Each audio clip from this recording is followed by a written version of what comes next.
It's really shocking to be here, I have to say. When you say yes to life, you really have no idea what you're letting yourself in for. And I would also say that when you do say yes to life, it'll say, okay, what are you most afraid of? Because in your greatest fear are probably your greatest gifts. If I ever get used to public speaking, I will be so grateful. I did create a film for today, but we can't show it. It's going to be on our website, which will launch today. This is me coming out, so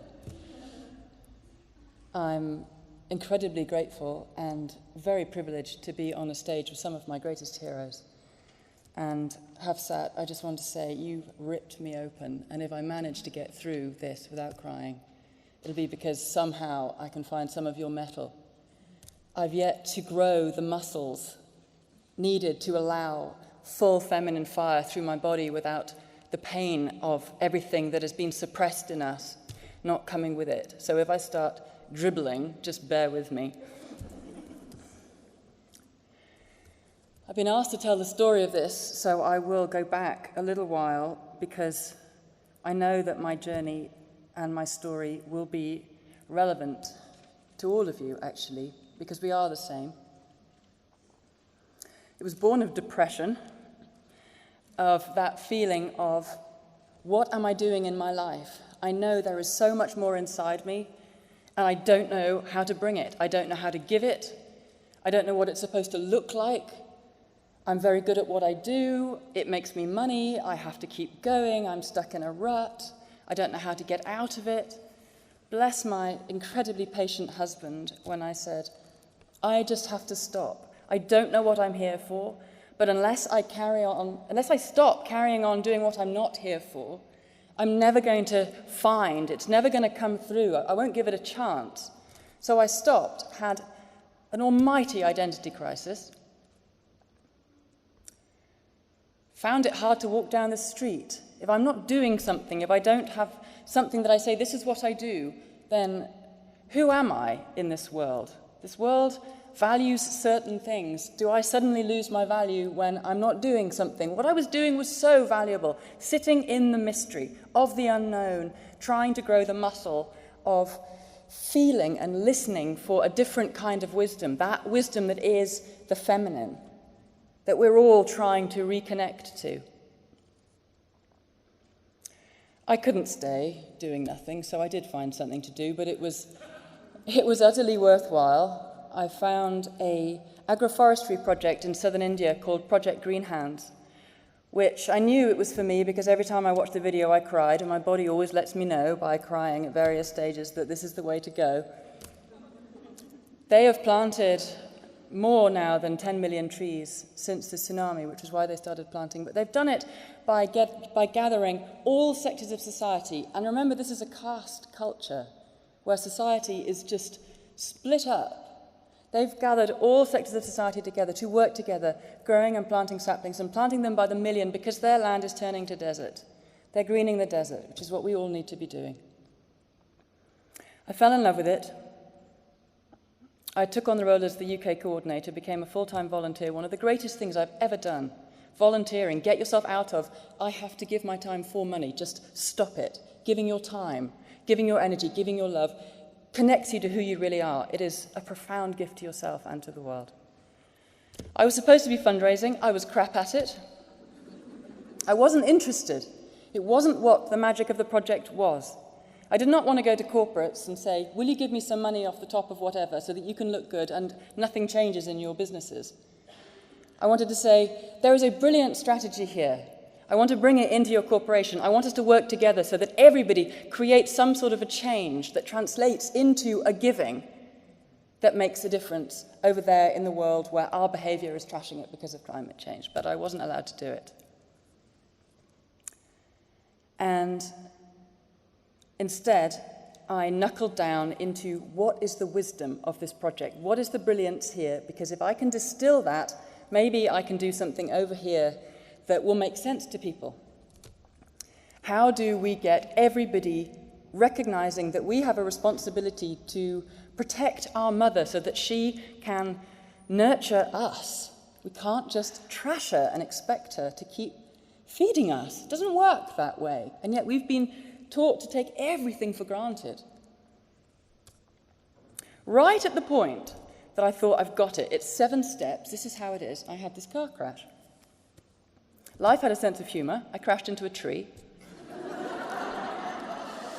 The tree had that much bark missing. I wrote off the car.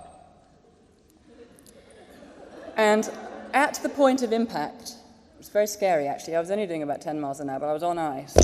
Oops, sorry. I was on ice, and as I hit the tree, literally at the point of impact, there was a blinding flash of white light, and in the white light were 2 words, in Times italics, which is one of my least favourite fonts, but it was like... And it said, "The experiment." And I'm sitting in the car like, oh my God, I've written off the car. It's Alex's car. He's going to kill me. What's the experiment? And this voice said, "Humanity is running out of time." Here I go, just forgive me. Humanity is running out of time, but it's not over yet. There is still a chance, but it is going to take all of us rising to the challenge, and that is so hard. That is so hard for us because we have so much fear. Women have so much fear. It's going to take all of us rising to the challenge. And you can do it. But humanity's greatest peril is the fear of failure. That is our greatest challenge, fear of failure. And you can get over that by calling everything an experiment.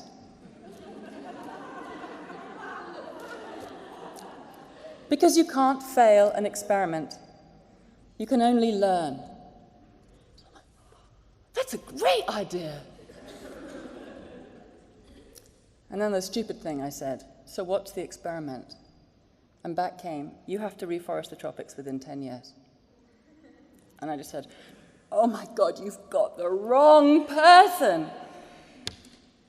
It was a moment of life flashing before one's eyes, just instantly in that moment knowing, oh my God, if I take this on, there is not a single fear in my body that I am not going to be asked to confront. This is too much. I can't do it. They didn't listen to that.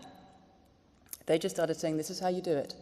I had 45 minutes of a download sitting in this car being told how I was to go about reforesting the tropics. I've wasted 2 years. 1 year in abject fear, saying I can't, I can't, I can't. Actually, no, I've wasted 1 year saying I can't, I can't. But actually, I was going through the process of coming to terms with what is needed to step up and say, this is a huge thing, and you know what? We just have to do it. And I'm not ashamed to stand there and say, I'm going to bring this to the world. I don't have a clue how to do it. It doesn't matter. It's not about me. This is not about me. It's about us. I've got 2 minutes left, and I haven't started telling you about the project.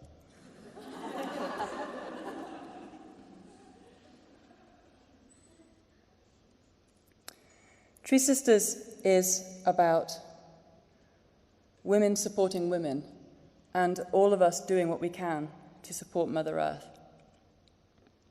It's a recognition that the diminishment and degradation of the feminine on this planet has been core to why we are in the mess that we're in. And that women finding a way to plug ourselves back into the earth, which is where we are meant to be, where we are sisters, where we are daughters of her, where we bring that fire into our wombs because we are the life givers in the same way that the indigenous cultures perceive Mother Earth as the womb out of which all life comes. We carry that womb. We are of her. We nurture life. She nurtures life. It is our responsibility to step up and become her voices because she has no voice. We can reforest this planet in a very short space of time. If every tree sister were to give us £5 a month, if a quarter of the women in Bristol, we're launching in Bristol in September, the weekend before Polly's Earth Rally, so it's a good month for the women. A quarter of the women in Bristol gave us £5 a month. We could fund 10 million new trees in southern India in a single year. Tamil Nadu requires 114 million trees to get their green cover back up to the level that they believe that they can reverse desertification. We could do it in 10 years. That's just a few of the women in Bristol. We've got women all around the world. If we can just get back into our consciousness that it is not just all right to take, we need to give back, and that if we actually give money to the planet, we're giving it to ourselves. We are ensuring our grandchildren, or actually at the moment it's just our children, it's that unstable.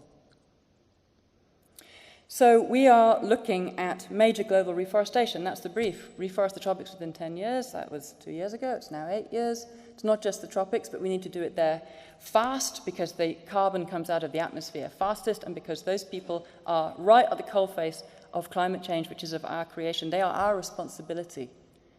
They are our sisters and our brothers. And it is not fair for us to expect them to live in the mess that we are creating. Carbon dioxide makes a mess. We need to clean it up. So we need to create an army of women who get in their guts and in their wombs that it's time for us to step up on behalf of our planet, on behalf of our mother. It is time for us to stop competing with each other and start really supporting each other, to lock arms and lock hands and say, okay, whatever it is within our systems that remembers that when a woman shines, she gets attacked, it's enough now. Now it's time for us to stand up together, to put our arms around each other, to hold each other in their fear. The only reason I have actually got the confidence to do this is because of the TreeSisters in Bristol who stand around me like a mighty trunk of a tree and let me wobble like hell because they're holding me. I am so supported. This project has changed my life because I am allowing the feminine into me in every way. That is what has been asked of me. And I fought tooth and nail. I was terrified to do something for women because it would make me a target. I feel like I'm confessing. I confess.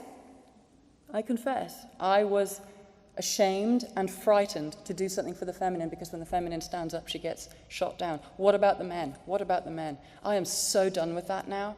I am so past it. I feel so privileged and so proud to stand up for women and say, it's enough. It's time for us to step up and rise, not against men, not in anger at men, not to do with the men, for us.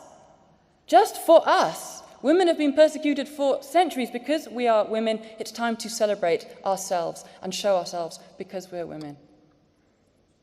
Please come to our website. With any luck, glitches permitting, it will be live tonight or tomorrow.